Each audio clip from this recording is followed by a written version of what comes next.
My father pushed my 9-year-old daughter at the Christmas table and said the seat was for his real grandchild. Sophie hit the floor in front of everyone, and the room went silent. I did not cry. I said 4 words, and my mother dropped her wine glass. My father went pale, but the worst part was the silence. Not shock, just agreement. My name is Vanessa Hart. I am a single mother, and my family trained me to stay small. Smile, keep the peace, and never react, because reacting makes you the problem. Christmas Eve at my parents' home always feels like a test, to see what I will swallow. My sister Lauren Kane runs the holiday like a show, and her son Camden Price is the star. My daughter is treated like background, even when she tries her best. Sophie wore the matching sweater anyway, sleeves too long, eyes too hopeful. When we arrived, my father Douglas Kane looked me over and said, "Look who made it," like I was not welcome. I smiled, because that is what survival looks like there. At dinner, he started the jokes, and everyone played along. "Blood is thicker than eggnog," he said, raising his glass toward Lauren. Lauren laughed too loud. My mother Marjorie Kane laughed too soft, and the rest followed the script. Sophie stayed quiet, hands folded, watching faces. Then the place cards came out, glittery and childish, and Sophie stood to find her seat. Lauren had put Sophie's card at the special chair, right beside my father. Sophie walked over, reached for the back of the chair, and my father saw her hand. His face tightened, and he barked that the seat was for his real grandchild. He shoved Sophie away from the table edge. Her foot caught the rug, and her knee hit the hardwood. Forks froze midair. A napkin slid down, and nobody moved. No one asked if she was okay. No one told him to stop. Not even my mother. Sophie looked up at me, confused, trying to understand what rule she broke. I lifted her, held her close, and I felt something in me go cold. I reached into my bag, pulled out a folder, set it on the table, and said, "You have been served." The folder sat on the table, between cranberry sauce and a lifetime of lies. I looked at Douglas Kane, then at Marjorie Kane, and I said 4 words. "You have been served." For a second, nobody moved, not even my father. Then Douglas reached for the folder like it belonged to him, the way everything in that house did. He flipped it open, scanned the first page, and his face drained fast. Marjorie was still holding her wine glass, frozen mid-lift, like blinking might undo it. The glass slipped, clinked hard, then tipped and bled red across the tablecloth. Douglas was not angry pale. He was recognition pale, fear pale. I did not explain. I did not argue. I lifted Sophie Hart, held her close, and walked out. Behind me the silence broke, not with comfort, with panic. To understand why I carried that folder, you need my history in their home. People love to ask why I did not cut them off, like family is a light switch. You do not just flick it off, then sleep without hearing their voices. Growing up, my sister Lauren Kane was sunlight, and I was weather. Lauren got praised. I got corrected. Lauren got "you are a star." I got "do not be so sensitive." Lauren got "come, sit by me." I got "move. You are in the way." Douglas' favorite trick was saying the cruel thing like a joke, like a smile made it harmless. He would comment on my hair, my face, my body, then wait for laughter. Everyone laughed the way people laugh when they fear becoming the next target. Marjorie would give me that look that meant "do not start. Do not ruin dinner." Lauren became the proof Douglas wanted. Proof the marriage was fine. Proof he could produce a real daughter. I became the question mark, the punchline, the problem he never had to solve. Douglas never got a test. That would require admitting he might be wrong. Much easier to punish me for suspicion than call it righteousness. And Marjorie let him, over and over, because silence is a choice. My grandfather Harold Kane was the only person on that side who made me feel like I belonged. Harold Kane was not warm. but he saw me clearly. He would pat my shoulder and say I was smart, and nobody got to dull that. On my birthdays, he slipped me a card with a crisp bill, then told Lauren to stop spending like it was a hobby. When Harold died, the house shifted, not with grief, with ownership. Douglas became in charge of the papers, the accounts, and every decision that mattered. I was told casually that there was not anything set aside for me, as if we were discussing leftovers. Marjorie said it with her eyes on the counter, voice flat, like she was reading a script. I tried to believe her, because the alternative hurt too much. Then, 2 weeks before Christmas, Lauren asked me to watch Camden Price for 1 hour.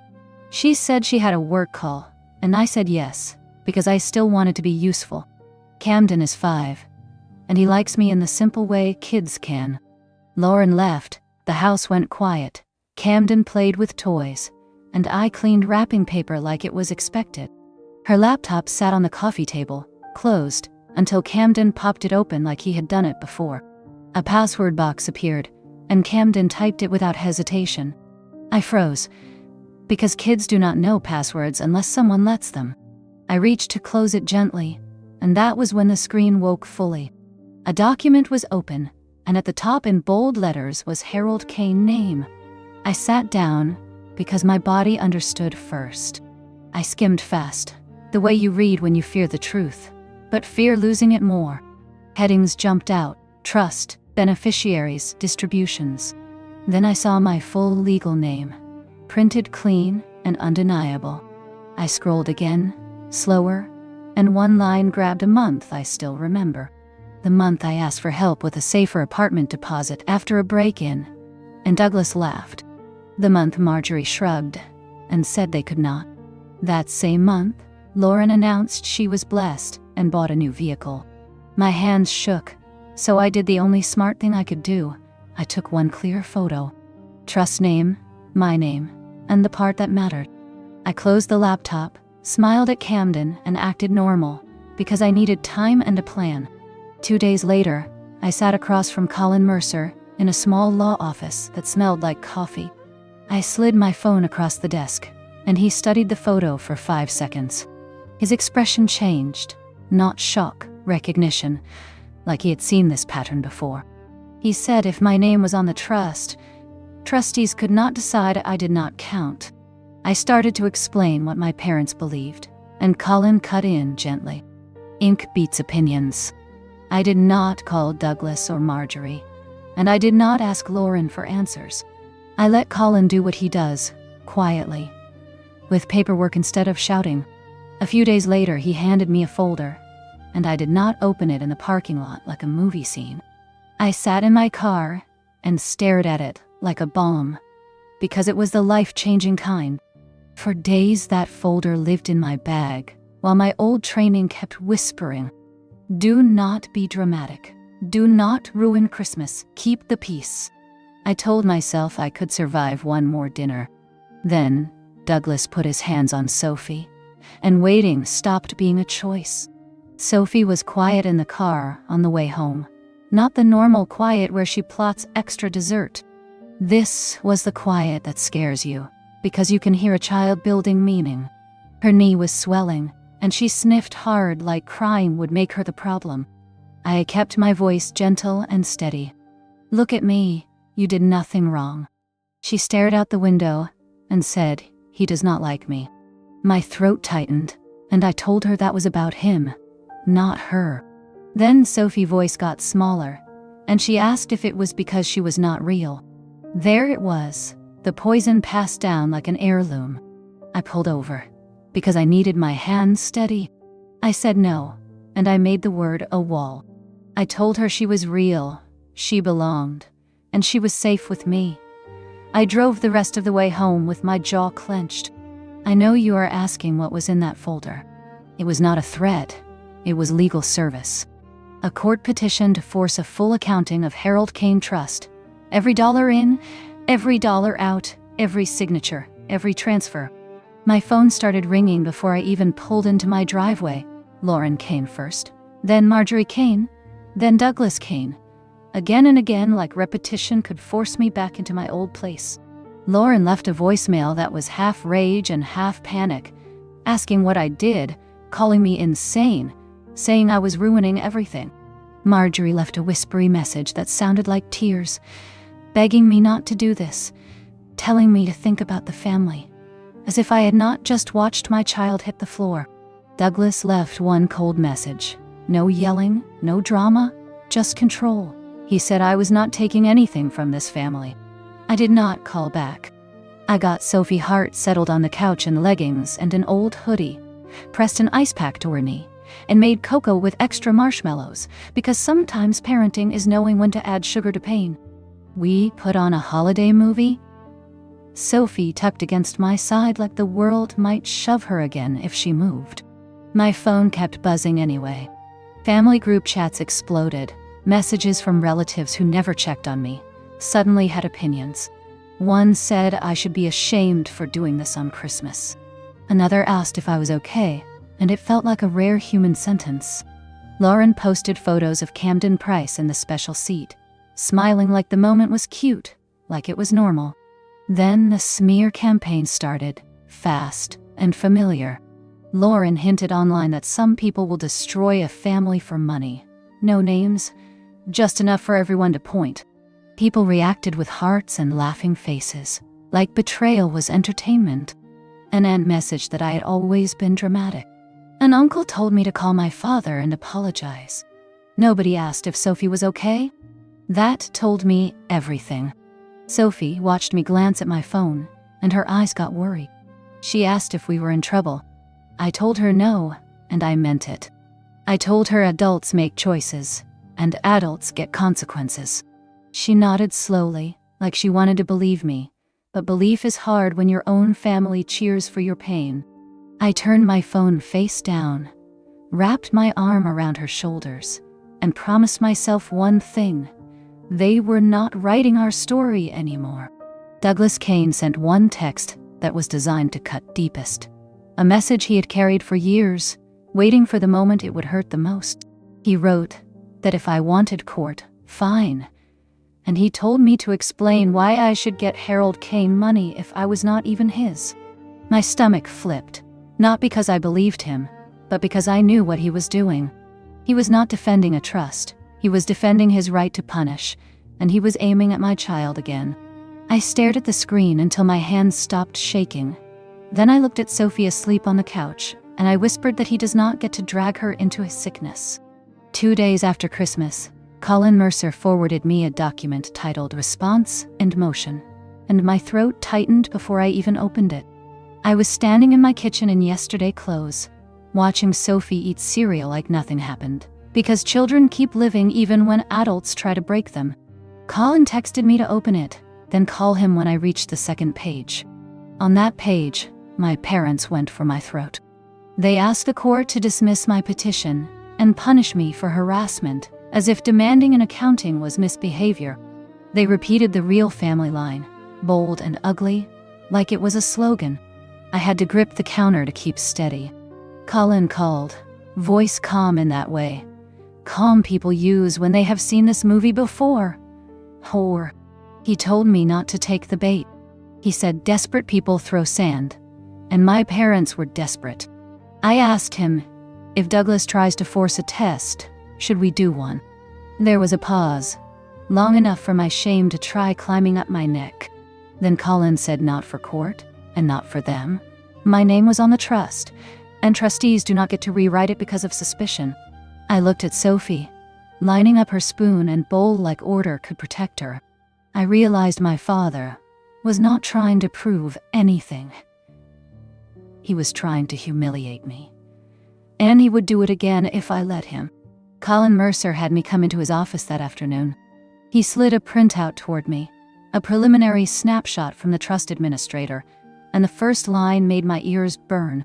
Trust principal at Harold Kane death, $480,000. The next line hit like a shove, intended split. 50% Vanessa Hart, and 50% Lauren Kane. My mouth went dry.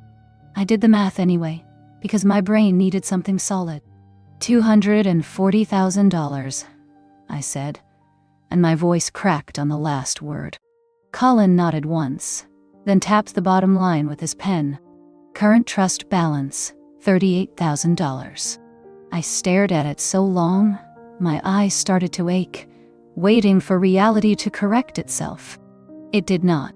I whispered that it cannot be right. Colin did not flinch. He said it is right, and now we show the court how it happened. He slid another page across the desk, a summary of trustee-approved distributions, not the full file, just enough to reveal the pattern. There were big withdrawals that matched sudden miracles in Lauren life, purchases that looked like gifts, and payments that never appeared in my world. I felt nausea rise, then anger settle under it, heavy and clean. I thought about the month I asked for help after the break-in, and Douglas laughed. I thought about Marjorie saying they could not. I thought about Lauren showing up with something shiny, and everyone calling it blessings. Blessings had a ledger. Colin explained the next steps: subpoena the records, trace transfers, force testimony, and freeze anything left. He said the court would not care about my father opinions. The court would care about paper. Then he looked at me and said the part I needed most. This is not you being dramatic. This is you being exact. I walked out holding the printout like proof. I had not been imagining it. In the parking lot, I sat in my car, breathed slowly, and decided that I would not shrink for them again. Not for money, not for pride, and never for my child. By the time January arrived, Douglas Kane stopped pretending. He wanted peace. He wanted control, and he wanted shame to do it. He told relatives I was stealing from the family. Then he added his favorite weapon. He implied Sophie Hart was not even his grandchild. He did it the way he always does. Half joke, half accusation. So he could deny it later. Marjorie Kane backed him with silence, and Lauren Kane backed him with performance. Lauren posted smiling photos online, Camden Price in matching pajamas, and captions about loyalty and real blood. People reacted like it was cute, like my daughter was not a child with ears. Sophie asked why my phone kept buzzing, and I told her some adults talk too much when they are scared. Colin Mercer filed our petition with calm precision, requesting a full accounting of the Harold Kane Trust and immediate restrictions on further withdrawals. Douglas responded with a motion that read like a tantrum in legal language. He demanded dismissal, sanctions, and a paternity test. When Colin told me, my skin went hot, not because I doubted myself, but because I recognized cruelty dressed as procedure. I asked Colin if the court could force it, and he said it depends, but most judges do not like sideshows. Still, Douglas was creating a spectacle on purpose. He wanted me to feel small again, and he wanted Sophie to feel like a question mark.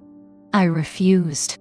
I updated school files, removed every family contact, and told the front office to call me first, always. I blocked numbers, saved voicemails, and kept a clean record, because paper is how you survive people like Douglas. One afternoon, Sophie came home quiet and said a cousin told her she was not real family. I set down my keys, sat with her at the table, and told her the truth in simple words. Some adults say mean things when they cannot admit they're wrong. She stared at her hands, then asked if we had to prove she belonged. I told her no. She did not have to prove anything, but I might choose to prove it anyway, because I wanted that lie buried forever. Sophie nodded slowly, then said she hated holidays. I told her we would build new ones, and they would not include anyone who pushed her down. The first court hearing was not dramatic in the way Douglas expected. It was clinical, and that is what scared him. The judge asked one question: where did the money go? And Douglas tried to answer with attitude. Colin Mercer did not argue feelings, he argued numbers. He presented the trust language, Harold Kane intent, and the shocking drop in balance. The judge ordered immediate production of records, bank statements, distribution logs, and trustee communications, with deadlines that did not care about Douglas' ego. After that, Douglas shifted tactics. He told everyone the trust was small. He said I was exaggerating. Then the documents arrived, and the story changed. Colin called me into his office, laid out a stack of pages, and pointed to repeated transfers that looked like a trail of crumbs. Large checks went to contractors tied to Lauren Kane home renovations. Payments matched Ethan Price vehicle loan statements. There were tuition payments, credit card payoffs, and cash withdrawals that had no explanation beyond trustee discretion. The pattern was not a mistake, it was a pipeline. Colin brought in a forensic accountant, a woman who spoke like a metronome, calm and unstoppable. She mapped the flow from trust accounts to personal accounts, then to purchases, then to debt reductions. Every time Douglas claimed it was for family needs, she asked for receipts. There were none. When Marjorie Kane was questioned, she said she trusted her husband, and that sentence sounded like cowardice in a courtroom. Lauren said she had no idea, and her face did not match the deposits. Douglas tried to pivot back to paternity, like he could swap topics and reset the scoreboard. The judge stopped him and said the case was about fiduciary duty, not gossip. For the first time, I saw Douglas lose the room. His shoulders stiffened, his mouth tightened, and his eyes darted, searching for allies.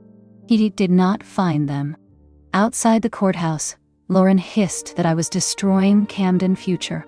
I said no. Harold Kane wrote the future, and Douglas stole it. Douglas Kane did not stop, even after the court shut down his distractions. He doubled down at home, calling relatives, spinning new stories, and telling anyone listening that I would regret this. He sent another message about a test, and he added a cruel twist. He said Sophie Hart would want the truth. I stared at the screen, then I looked at Sophie, doing homework with her tongue between her teeth, trying so hard to be good. I realized Douglas was not seeking truth. He was seeking a weapon. So, I took the weapon away. I called Colin Mercer and told him I wanted the test. Not because Douglas deserved it, but because Sophie deserved silence. Colin warned me it would not change the trust language, but it could end the smear. I agreed. A week later, we did it quickly and quietly. No family present, no drama, just paperwork and a swab. Sophie asked if it would hurt, and I told her no. It would just feel weird for a second. She asked why we were doing it, and I said because some people lie loudly, and I want proof that stays. While we waited for results, the financial case kept tightening.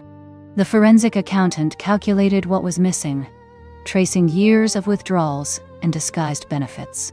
Colin filed a motion for restitution, plus interest, plus legal fees, because trustees who drain a trust do not get a gentle correction. The judge granted temporary controls, freezing remaining assets, and ordering Douglas and Marjorie to stop any contact with Sophie through third parties. That order felt like oxygen. Then the test results arrived. Colin called me, voice calm, and said the report confirmed what I always knew. Douglas was my biological father. I did not feel relief. I felt disgust, because it meant Douglas chose cruelty with full knowledge. I told Sophie the truth in one sentence. The test says you belong, and you always did. She nodded, then asked why he still treated her that way. I held her close and said, because some people would rather hurt others than face themselves. The next hearing felt like a door closing, and Douglas Kane could hear it. Colin Mercer did not raise his voice. He raised the record, page after page, transfer after transfer, matching dates and amounts with real purchases. The forensic accountant explained it slowly, so nobody could hide behind confusion. Money left the Harold Kane Trust and landed in Lauren Kane life, like rain feeding one garden. Tuition payments, vehicle payments, contractor invoices, and credit card balances, all traced with clean receipts. Douglas tried to say it was family support, but the judge asked one question: where was Vanessa Hart support? Douglas had no answer, because there was never one. Marjorie Kane said she did not know, and the judge asked how she signed approvals without knowing. The silence after that question was not pity, it was exposure. Lauren Kane cried and claimed she trusted her parents, and Colin asked why she also signed for benefits. Ethan Price sat behind her, jaw tight, eyes forward, like a man watching a lie collapse in public. Douglas tried to pivot to the paternity smear again, but the judge stopped him and said the court would not entertain humiliation as defense. Then the ruling arrived like a gavel and a mirror. The trust was mismanaged, fiduciary duty was breached, and restitution was ordered. The missing funds, interest, fees, and penalties totaled $368,000. I heard the number, and my hands went cold, because it was proof, not because it was money. Douglas stared at the judge like the judge betrayed him, and Marjorie started shaking, because she finally understood consequences. The court placed a line against their property and ordered immediate payment plans with strict deadlines and oversight. Douglas tried to speak, but the judge told him he had already spoken enough, and the record spoke louder. Outside the courtroom, Douglas hissed that I ruined him, and I looked at him and said, "No, you did that, and you did it for years." I walked away with Colin beside me, and for the first time, I felt the ground hold. The lien moved fast, and the neighborhood noticed. A "for sale" sign appeared in my parents' yard, and it looked like a confession planted in winter grass. Douglas Kane tried to act proud about selling, but pride does not sound like panic. Marjorie Kane called relatives with shaking hands, asking for loans, asking for rescue, and hearing doors close. Lauren Kane showed up at my apartment one afternoon, eyes swollen, voice sharp, and she demanded I fix it. She said Camden Price deserved stability, and I said Sophie Hart deserved safety first. Lauren called me selfish, and I asked where her outrage was when Douglas shoved my child to the floor. Lauren tried to say it was one moment, one mistake, one slip, and I told her it was a pattern, and Christmas just made it visible. Ethan Price stopped answering calls, and the silence around their marriage grew louder every week. Douglas left a voicemail that sounded like a threat, then another that sounded like begging, then another that sounded like a man arguing with himself. I saved them all, and I did not reply. Sophie watched the changes the way children do, from the side, picking up the truth through tone. She asked if they would come back to hurt her again. I told her the court cannot fix hearts, but the court can limit access. I reminded her that she was safe, and that our home had rules. Nobody touches you. Nobody questions your worth. Nobody earns a seat by hurting you. Sophie nodded, then asked if Camden was safe. I told her Camden is a child too, and adults chose this mess, not him. That was the hardest part. Teaching Sophie empathy, without teaching her to accept cruelty. The day my parents moved out, I did not drive by. I stayed home, made dinner, and listened to Sophie laugh at a silly movie. The sound of her laugh felt like the only verdict I needed. When the house sold, the restitution started arriving in controlled payments. Colin Mercer explained every step, how the court supervised transfers, how trust funds were replenished, and how future distributions were protected. He told me the money was not a prize. It was a repair, a forced repair for years of theft. Some of the restitution went back into the Harold Kane Trust, restoring what should have been there. A portion was allocated to me directly, as the beneficiary who was denied, and I sat at my kitchen table staring at the notice, feeling grief more than joy. I did not celebrate, because celebration belonged to a different kind of family. I used the first payment to create a cushion, rent in advance, a safer lock system, and therapy sessions for Sophie Hart. Sophie did not call it therapy. She called it talking time, and I let her name it, because naming is power. She drew pictures of a table with 2 chairs, one for me and one for her, and no one else pushing in. Colin warned me that Douglas Kane might try to contact me again to bargain for forgiveness, and he was right. Douglas sent a long message about regret, but it never included the words "I am sorry for hurting Sophie." Marjorie Kane sent a message about family, but she never asked how Sophie healed. Lauren Kane stopped posting about blood, because blood did not save her, money did not save her, and performance did not save her. The loudest change was the quiet. My phone stopped buzzing, and my body stopped bracing. Sophie asked if we could have Christmas again, but different. I told her yes, and I meant it. We planned simple things: cocoa lights, a movie, and a small tree in our living room. No speeches, no loyalty tests, no special seat. Sophie smiled and said she wanted to be the star. Just once. I told her she already was, and she always would be, in a home where love does not come with conditions. When the money stopped bleeding, Douglas Kane tried a different play. He tried to sound human. He mailed a letter to my apartment, thick paper, careful words, and a signature that looked practiced. He wrote that he missed me, that he missed Sophie Hart, that he wanted to make things right. He did not mention the shove. He did not mention the chair. And he did not mention how the room stayed silent. Marjorie Kane sent a second letter, softer, full of regret, but still full of excuses. She blamed stress, she blamed the holidays, and she blamed my reaction, like my child hitting the floor was a minor detail. Lauren Kane tried to reach me through a cousin, saying Camden Price kept asking where we went. I read every message once, then I stacked them in a folder for Colin Mercer. Sophie watched me hold the envelope, and her shoulders tensed like she expected a trap. She asked if they were coming. I told her no, and I meant it, because I finally learned the difference between a request and an intrusion. A week later, Douglas showed up anyway, outside Sophie's school, standing near the sidewalk like he belonged there. The office called me, and I drove over with my hands steady on the wheel. Douglas smiled when he saw me, like we were about to share a private joke. He said he only wanted to talk, and he reached for my arm like he still owned access. I stepped back and told him to stop. He said, Sophie needs her grandfather, and I told him Sophie needs peace. Douglas tried to bargain. He offered to forget the court, to forgive me, as if forgiveness was his to grant. I told him the court did not happen to him. It happened because of him. Marjorie arrived moments later, eyes wet, voice trembling, and she asked to see Sophie for 1 minute. I waited, because I wanted to hear one clean apology. Instead, she said she wished I did not embarrass them. That single sentence told me everything. I asked the school to document the visit, and I told Douglas and Marjorie to leave. Douglas started to argue, but people were watching, and he hates witnesses more than he loves family.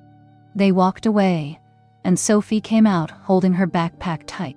She looked at me, and I nodded once, and she nodded back, like we both understood. Boundaries are not cruelty, they are protection. That year, I rebuilt Christmas on purpose, not as a performance, but as a promise. Sophie Hart and I put up a small tree, and we decorated it with cheap ornaments and real laughter. We baked cookies that came out uneven, and we ate them anyway. We made hot chocolate with too many marshmallows, and we watched movies in pajamas that did not match. On Christmas morning, Sophie asked where her seat would be. Then she laughed at herself, because she realized she was testing the air. I pulled out a chair at our table, and I told her every seat is yours here. She sat down slowly, then smiled, and that smile looked different than the smile she wore at Douglas Kane House. This one was not survival, it was relief. Colin Mercer sent a short email later that week, confirming the case was finalized, and the trust protections were locked. He reminded me to keep records, keep boundaries, and keep Sophie away from anyone who treated her like a question. I read it, thanked him, and closed my laptop. Douglas Kane and Marjorie Kane still existed, but they no longer shaped our days. Lauren Kane still told her story to anyone who would listen. But her story could not rewrite the court record, and it could not rewrite Sophie's memory. The paternity lie died in paper, and it deserved no more attention. Sophie started sleeping better, and she stopped flinching at sudden sounds. She started talking more at dinner, and she started asking for normal things, like a sleepover, like a bike ride, like a future. One evening, she said she wanted to invite a friend over for cocoa, and she asked if she could be the host. I told her yes, and I watched her set the cups carefully, proud and steady. In that moment, I understood what Harold Kane left me. It was not only money, It was a way out. The lesson is simple. No child should be pushed down for someone else's comfort. No parent should be asked to stay quiet to keep peace. If someone needs your silence to feel powerful, they deserve neither your silence nor your time. We did not win a fight. We reclaimed our home, and we reclaimed our table, and we reclaimed the right to be treated like we matter.